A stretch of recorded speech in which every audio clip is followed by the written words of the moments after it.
여러분 반갑습니다. 썬티학교 프로젝트의 황선홍 교수입니다. 자, 오늘 하루 어떠셨습니까? 잘 지내셨나요? 자, 오늘 역시 저와 함께 네트워크 쪽에 대해서 한번 알아볼 텐데, 이 네트워크 쪽은 여러분들이 잘 아시겠지만 실질적으로 통신에 필요한 여러 가지 설정 사항들에 대해서 시험에 출제가 되고 있습니다. 자, 이 네트워크에 대해서 한번 알아보겠습니다. 자, 첫 번째 사항은 네트워크 환경 설정하는 부분입니다. 자, 우리가 흔히 사용하는 인터넷 부분도 네트워크 일종이겠죠. 이런 네트워크를 사용할 때 환경 설정을 어떻게 해야 되는지 내용에 대해서 알아보겠습니다. 첫 번째, 시작의 내 네트워크 환경을 클릭합니다. 어렵지 않으시죠? 시작의 내 네트워크 환경을 클릭하시면 되겠죠. 자, 내 네트워크 환경 대여 상자가 활성화가 되면 자동으로 현재 작업에 그룹 내에 있는 공유되어 있는 폴더가 여러 개가 표시가 됩니다. 자, 그 폴더 표시되는 내용 중에 첫 번째, 내 네트워크 환경 추가라는 게 있고요. 네트워크 연결 보기, 그리고 홈 네트워크 또는 소규모 네트워크 설치, 홈 네트워크 또는 소규모 네트워크용 무선 네트워크 설치, 마지막으로 로컬 네트워크 등으로 구성되어 있습니다. 하나씩 간단한 내용을 좀 보면요. 첫 번째, 내 네트워크 환경 추가라는 건 뭐냐면 말 그대로죠. 실질적으로 네트워크 하나를 더 추가한다는 건데, 네트워크 환경 추가 마법사를 이용하여서 웹사이트나 아니면 FTP 서버에 바로가기 메뉴를 만들 수가 있는 거죠. 바로가기 메뉴를 만드는 이유는 실질적으로 네트워크 연결을 하기 위한 게 되겠죠. 네트워크 연결북이라는 것은 컴퓨터에 설정되어 있는 인터넷 연결이나 아니면 로컬 영역 즉 랜 등을 표시하기 위한 겁니다. 연결을 본다는 것은 이런 것들이 연결되어 있다는 것을 우리에게 보여준다는 거죠. 홈 네트워크 또는 소규모 네트워크 설치라는 것은 컴퓨터를 네트워크에 연결을 하고 설정을 하게 됩니다. 자, 인터넷 연결 공유라든지 윈도우즈 방화벽 설정, 파일 및 폴더 공유, 프린터 공유 등의 작업을 수행할 수 있는 게 바로 뭐다? 홈 네트워크 또는 소규모 네트워크 설치가 되겠고요. 아래 있는 내용 위 있는 차이가 있는 것은 무선으로 이용한다는 거죠. 이 차이밖에 없습니다. 그래서 사용자의 모든 컴퓨터 장치를 무선 액세스라는 건 접근이죠. 무선 접근 지정을 통해서 연결할 수 있게 하는 안전한 무선 네트워크이다라는 겁니다. 자, 마지막 로컬 네트워크라는 것은 현재 작업 그룹에서 공유되어 있는 폴더를 표시한다. 자, 로컬이라는 것은 지역이라는 단계입니다. 나와 직접적으로 연결되어 있는 그런 로컬, 즉 랜에 공유되어 있는 폴더가 표시가 된다라는 게 네트워크의 내용이 되겠죠. 자, 이 네트워크의 설치 장비를 보면 케이블이 필요하겠죠. 케이블이라는 것은 다른 컴퓨터와 연결하기 위한 통신 회선이다라는 겁니다. 이걸 뭐라고 한다? 케이블이라고 합니다. 실제 동축 케이블을 의미하겠죠? 동축 케이블. 어댑터라는 것도 필요한데 어댑터라는 것은 다른 컴퓨터와 네트워크를 연결하기 위해 장착하는 하드웨어 장치. 우리가 흔히 뭐라고 하냐면 어댑터를 랜카드라고 합니다. 뭔지 아시죠? 랜카드라고 흔히 말하는 어댑터가 필요합니다. 이건 뭐냐면 본체 뒤쪽을 보게 되면 실제로 랜선을 꼽는 데가 있죠. 꼽는 그 카드, 그걸 우리가 랜카드라고 하는데 그걸 뭐라고 한다? 어댑터라고 한다는 거죠. 허브라는 것은 군의 정보통신망인 랜 전송로의 중심에 위치하여서 바퀴살 모양으로, 무슨 모양으로요? 바퀴살 모양, 톱니바퀴 모양입니다. 톱니바퀴 모양으로 단말 장치를 접속하는 전송로를 뭐한다? 중계하는 센터 역할을 하는 겁니다. 컴퓨터나 프린터들의 연결, 그리고 근거리의 다른 네트워크의 연결, 또는 라우터라는 것은 뭐냐면 정확한 경로를 알려주기 위한, 최적의 경로를 알려주기 위한 이정표 역할을 하는 장치가 바로 라우터 개념입니다. 라우터 등에 대한 네트워크 장비와 연결, 그 네트워크 연결 상태를 점검하고 신호를 증폭시키는 기능들의 역할을 수행하는 게 바로 뭐다? 허브예요. 자, 이 허브 다시 한번 제가 설명드릴게요. 뭐냐면, 자, 저희 학교에 예를 들어서 컴퓨터실이 있습니다. 저희 센터나 저희 학교에 컴퓨터실이 있어요. 8개의 컴퓨터가 있는데, 8개의 컴퓨터가 일정한 허브라는 장치가 있습니다. 허브라는 장치예요. 허브라는 장치에서 하나씩 전부 다 연결이 되어 있어요. 이렇게 선으로. 이렇게 연결되어 있어요. 예를 들어서. 그러면 이 허브라는 장치에서는 이 컴퓨터실에 대한 모든 컴퓨터를 뭐한다? 제어하고 중계하는 역할을 하는 거죠. 그게 바로 허브라는 거야. 이해되시죠? 네모내갖고 길게 되어 있는 겁니다. 공유기보다 더 큰 거다라고 생각하시면 돼요. 공유기보다 더 큰 거. 자, 모뎀이라는 것은 전화선으로 PC통신이나 인터넷에 접속하는 장치가 바로 모뎀이 되겠죠. 즉 우리가 모뎀을 뭐라고 한다? 변복조 장치라고 합니다. 변조와 복조를 수행하는 장치.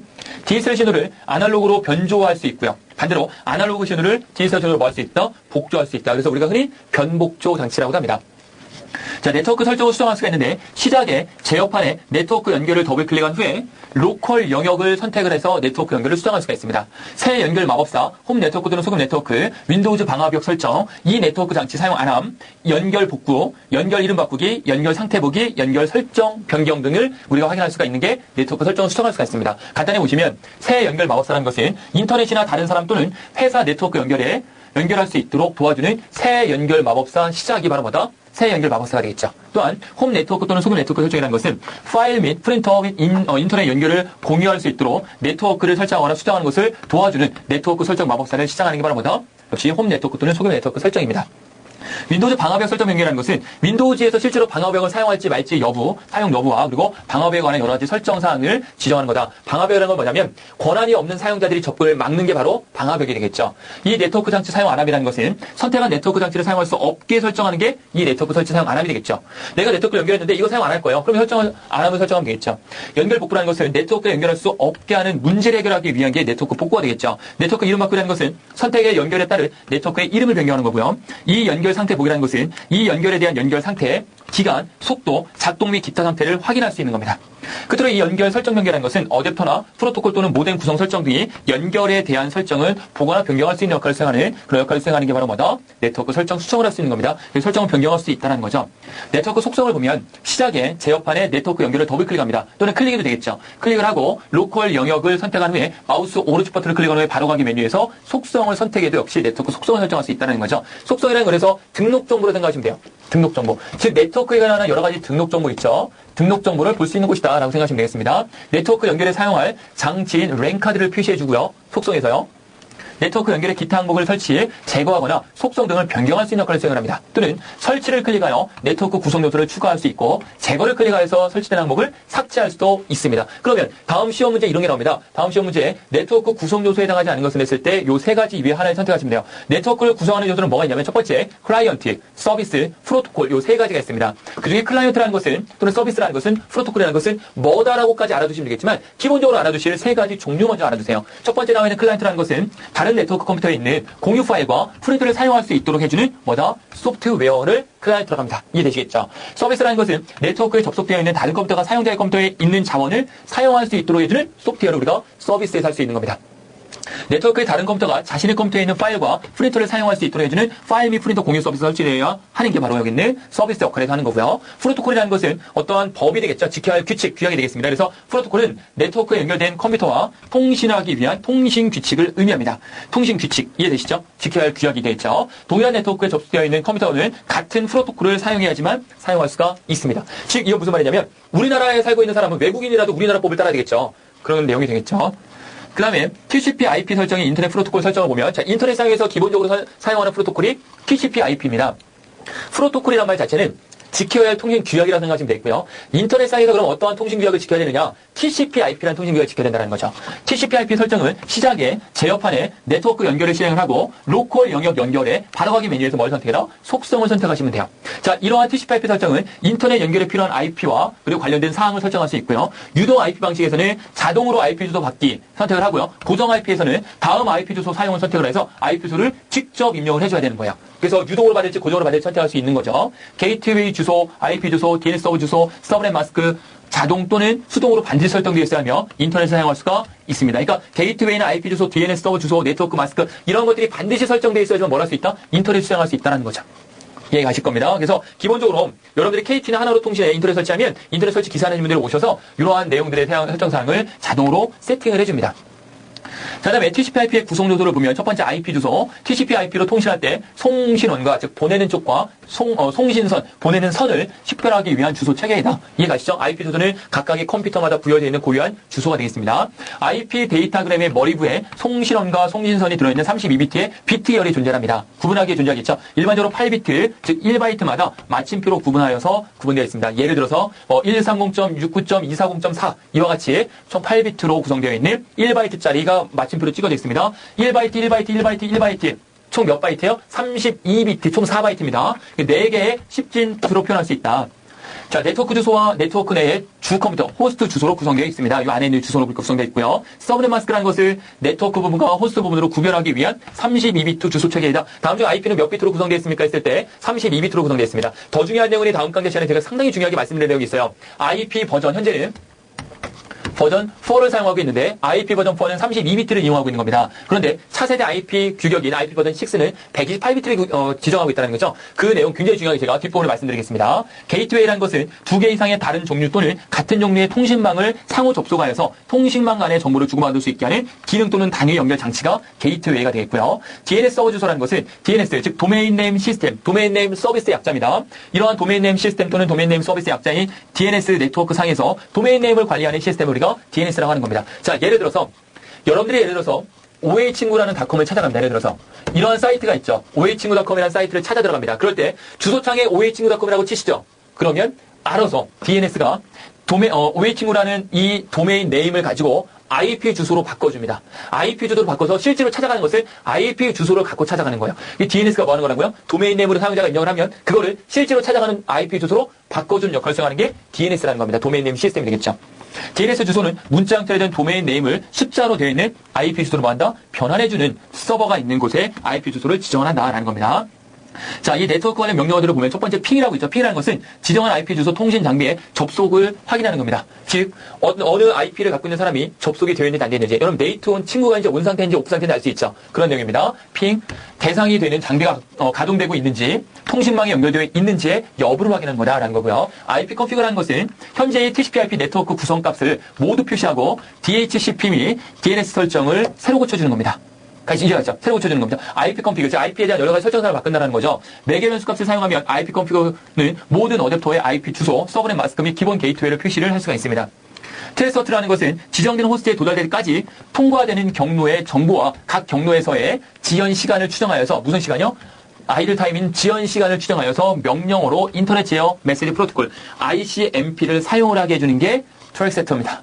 그 다음에 넷뷰어라는 것도 시험에 많이 하는데요. 넷하고 뷰어입니다. 넷뷰어라는 것은 IBM에서 제작한 AIX 환경에서 동작하는 네트워크 관리 프로그램으로서 TCP/IP를 사용하는 분산 처리 환경에서 여러 종류의 컴퓨터 기종으로 이루어진 통신망을 효과적으로 관리할 수 있게 해주는 소프트웨어입니다. 이러한 넷뷰어에 지정된 컴퓨터의 공유 도메인, 컴퓨터 또는 리소스 목록을 표시하고요. 넷뷰어를 매개 변수 없이 사용하면 현재 도메인의 컴퓨터 목록을 표시하는 게 바로 이 넷뷰어의 주된 역할이 해야 된다는 겁니다. 자, 시험에 나온 적이 있는데 한번 써봤습니다. 명령어를 실행하는 방법인데요. 시험에 나온 적이 있어요. 어떻게 해야 하는 거냐면 시작의 실행을 선택을 합니다. 이러한 명령어를 어떻게 실행을 하냐 이거죠. 시작의 실행을 클릭한 다음에 실행 대화 상자에서 뭘 선택해라? 열기를 선택하세요. 그리고 뭘 눌러라? CMD를 입력한 후에 엔터키를 입력하고 명령어를 실행할 수가 있습니다. 그 다음에 프린터 공유라는 것은 말 그대로 쉐어링한다는 건데 하나의 프린터를 여러 개로 공유할 때 쓰는 거고요. 또는 하나의 폴더를 여러 개로 공유할 때 쓰는 겁니다. 첫 번째 나오는 공유 폴더라는 것은 파일, 폴더, 프린터 등 아까 이 전 강의 시간에 나왔던 거죠. 파일, 폴더, 프린터 등의 컴퓨터 자원을 나 이외의 다른 사용자와 어떻게 함께 사용할 수 있게 해주는 게 바로 프린터 공유입니다. 프린터, 프로그램, 프린터, 문서, 그림, 영상 등의 데이터를 모두 공유할 수 있어요. 공유 못 할 수 있는 게 아니라 할 수 있다는 겁니다. 이런 내용들을. 공유 폴더는 개개인 폴더에 비해 여러 사용자와 함께 사용하므로 바이러스 감염 위험이 상대적으로 큽니다. 공유 여부를 다른 사용자에게 모르게 하기 위해서는 해당하는 공유 폴더 드라이브에 달러 표시를 붙여주게 되면 이게 공유가 됐는지 안 됐는지 숨겨준다는 거죠. 공유된 폴더는 손 모양의 그림이 생겨서 자원이 공유되었음을 의미합니다. 이 폴더는 기본적으로 노란색인데 그 노란색에 이렇게 하고 있는 손 모양이 표시가 됩니다. 그러면 그 모양을 보고 프린터가 공유되어 있구나라고 알 수 있다는 거죠. 자, 폴더 공유를 설정하는 방법인데요. 윈도우즈 XP에서 내 컴퓨터 또는 윈도우즈 탐색기 창에서 공유시킬 폴더를 선택한 후에 주메뉴 파일의 속성을 클릭하게 됩니다. 주메뉴 파일의 속성을 클릭해서 공유할 수 있다는 거죠. 자, 윈도우즈 XP 창에서 공유시킬 폴더를 선택한 후에 마우스 오른쪽 버튼을 클릭한 다음에 바로 가기 메뉴에서 공유 및 보안을 선택을 하면 역시 공유를 시킬 수 있고요. 여기서 공유 탭에서 공유 탭을 선택을 하고 네트워크에서 이 폴더 공유를 선택한 후에 공유할 이름, 자원의 이름을 지정을 하게 되면 자동으로 기본적으로 이름 세팅이 되지만 새롭게 이름을 지정을 하게 되면 그 이름으로 공유할 수 있다라는 겁니다. 자, 로컬 공유 및 보안이라는 것도 있고 네트워크 공유 및 보안이라는 것도 있고 네트워크에서 이 폴더 공유라는 것도 있는데 하나씩 보면 로컬 공유 및 보안이라는 것은 해당 시스템의 다른 사용자와만이 해당하는 다른 사용자와 이 폴더를 공유하는 겁니다. 이해가십니까? 해당 시스템에서 나 이외에 다른 사람하고만 공유할 수 있다는 거고요. 또는 이 폴더 및 하위 폴더를 개개인의 폴더를 만들어 사용하지만 사용자만 액세스할 수 있도록 하는 거다. 개개인의 사용자들로만 접근할 수 있게 하는 거다라는 게 로컬 공유 및 보안이 되겠죠. 네트워크 공유 및 보안이라는 것은 네트워크에 이 폴더 공유가 있는데 이게 바로 해당 폴더에 있는 네트워크 사용자와 컴퓨터 이름 다용 사용자와 모두 전부 다 공유할 수 있는 거예요. 이해가시죠? 나 이외에 다른 사람들도 그 누구나 다 공유할 수 있다는 거죠. 위에 있는 거랑 차이점이 되죠. 위에 있는 것은 특정한 사람과만 안에 있는 것을 모든 사용자, 해당 시스템을 사용하는 모든 사용자가 할 수 있다는 거죠. 네트워크 사용자가 내 파일에 변경할 수 있으면 선택하게 되면 내 폴더, 내 파일이지만 다른 사용자가 공유를 해놨으면 다른 사용자가 이걸 변경할 수 있게 만드는 겁니다. 차이점 구분 되시죠? 체크하는 안 하는 차이점 될 겁니다. 네트워크에서 이 폴더 공유라는 것은 체크를 하게 되면 공유 이름을 입력하게 됩니다. 그래서 이 네트워크에 이 폴더를 공유를 하는 겁니다. 자, 이렇게 해서 여러분들이 네트워크 설정 방법에 대해 간단히 알아봤고요. 자, 성공하는 남자의 법칙이 있습니다. 총 10가지인데요. 성공하는 남자는 과연 어떠한 사람이 성공하는지 여러분들 혹시 제 강의를 듣는 분들이 여성분이라도 같이 한번 보시기 바라겠습니다. 성공하는 남자, 성공하는 여자는 뭔가 차이가 있습니다. 혹시 여성분이라면 아직 결혼하지 않으신 분이라면 이러한 것들을 잘 지키는 남자를 선택하면 반드시 그 남자는 선택한다라는 성공을 한다라는 그런 내용이 되겠죠. 자, 성공하는 남자의 법칙이 있는 첫 번째, 꿈을 가지고 있는 남자는 반드시 선택을 성공을 합니다. 꿈이 없는 남자는 항상 그 자리겠죠. 꿈이 있는 남자는 반드시 성공을 하게 돼 있어요. 그래서 목표와 비전을 가진 남자. 혹시 여러분들이 아직 결혼하지 않으신 분들이라면 반드시 목표와 꿈을 가진 남자와 여러분들 혹시 교제를 하시기 바라겠고요. 자, 얼굴에 자신감이 넘치는 남자. 항상 얼굴에 보면 굉장히 화가 나 있는 듯한 얼굴을 가진 사람 말고 항상 밝고 긍정적인 마인드로 항상 적극적인 자신감이 넘치는 남자들이 있어요. 보시면 아시죠? 그죠? 얼굴은 꽃미남이건 꽃미남이 아니면 그게 중요한 게 아닙니다. 꽃미남은 일시적이라고 하는 말 많이 아시죠? 그죠? 꽃미남은 정말 일시적이에요. 물론 꽃미남이 얼굴에 자신감을 갖고 긍정적인 마인드를 갖고 가지면 금상첨화겠지만 그건 일시적이라는 거죠. 아시겠죠? 꽃미남이라는 것은. 어린아이 같은 표정을 갖고 있는 남자, 이건 뭐냐면 항상 해맑게 웃는 남자를 선택하라는 거죠. 이런 사람은 항상 성공할 가능성이 높은 남자입니다. 가정을 소중히 여기는 남자. 가정에서 실패한 남자는 사회에서 성공한다? 말이 안 되는 겁니다. 가정에서부터 실패하면 사회에서도 실패합니다. 분명히 실패합니다. 그래서 가정적인 남자를 만나시고 가정적인 남자가 되기 위해서는 노력하시기 바라겠습니다. 사전에 미리 준비하는 남자. 항상 자기 개발을 소홀하지 않는 남자가 되겠죠. 자, 돈을 어디에 써야 할지 잘 판단하는 남자. 돈이 예쁘다든가 또는 돈을 또 너무 안 쓰다든가 그거를 잘 판단을 해서 어디에 써야 할지 아는 남자. 끝까지 최선을 다하는 남자. 인내심 있는 남자가 되겠죠. 남을 반하게 만드는 남자. 자, 남을 반하게 만든다는 건 뭐냐면 남에게 감동을 줄 수 있는 남자라는 거예요. 즉 남이라는 것은 가장 먼저 사랑하는 사람이겠죠. 또는 사랑하는 자식이 되겠죠. 이런 사람들에게 가장 감동을 줄 수 있는 남자가 분명히 성공을 한 남자입니다. 거짓말을 하지 않는 남자. 뭐 이 정도 거짓말이 괜찮겠지. 이런 거부터 떠나야 됩니다. 거짓말을 하는 남자는 절대 성공할 수가 없습니다. 거짓말은 언젠가는 밝혀지게 되어 있습니다. 아랫사람에게도 배울 수 있는 남자. 그렇죠? 여러분 어린아이에게도 배운다는 말 많이 아시죠? 어린아이에게도 배울 수 있는 남자. 이러한 내용들의 남자들이 바로 성공하는 21세기라는 생각을 갖고 여러분들 혹시 제 강의를 듣는 분들이 남자라면 반드시 꼭 좀 여러분들이 생각을 하셔서 이런 남자가 되어야 되겠다라고 생각을 하시고요. 혹시 여성분이라면 이런 남자를 좀 만나야 되겠다라고 생각을 하셔서 올해에는 2008년 한 해에는 또는 2009년 한 해에는 여러분들이 이루어지는 모든 일들이 다 이루어질 수 있는 가장 첫 번째 이유 중에 올바른 남자 만나고 올바른 남자가 될 수 있는 즉 성공하는 남자가 되시는 여러분들이 되시길 바라겠습니다. 자, 오늘 강의 여기 마치겠습니다. 감사합니다.